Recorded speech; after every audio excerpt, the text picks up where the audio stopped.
안녕하세요. 최규민 변호사입니다. 오늘 영상에서는 어떻게 보면 안타까워하면서 오프기까지 한 기사를 하나 소개해 드릴게요.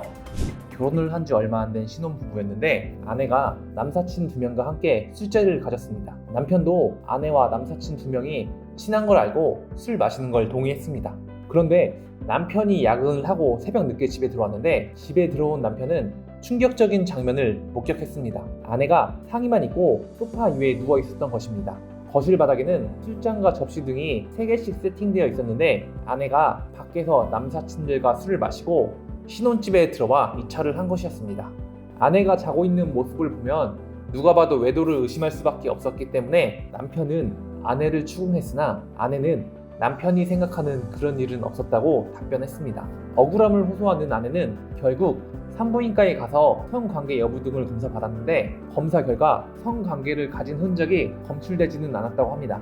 그럼에도 화가 풀리지 않은 남편은 결국 이혼 서류를 작성했다고 합니다. 방금 소개해드린 기사의 진위 여부는 알 수 없지만 사실이라는 가정하에 과연 남편이 아내를 상대로 이혼 소송을 제기한다면 이혼이 가능할까요? 일단 남편의 주장대로라면 아내는 외간 남자를 집에 데려와 성관계를 맺었기 때문에 당연히 이혼 청구가 가능할 것으로 보입니다. 그러나 소송은 일방의 주장으로만 진행되는 게 아니죠. 아내는 당연히 성관계를 맺은 사실을 부인할 것이고 성관계를 맺지 않았다는 점을 검사 결과로도 입증 가능할 것입니다. 또한 아내가 외도를 하였다는 점을 이혼을 청구하는 남편이 입증해야 하기 때문에 남편의 주장이 받아들여지기는 생각보다 힘들 것으로 보여집니다. 배우자 일방이 큰 잘못을 하는 경우 많은 분들이 바로 이혼이 가능할 것으로 생각하는 경우가 상당히 많습니다. 그러나 이혼에 대한 협의가 되지 않는다면 일시적인 잘못으로 바로 이혼 청구가 인용되는 경우는 많지가 않습니다.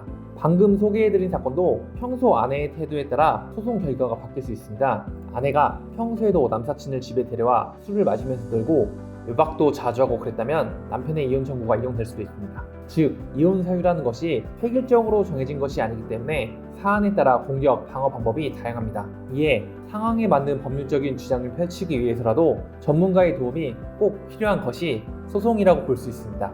지금까지 법률사무소 광현의 최규민 변호사였습니다. 감사합니다.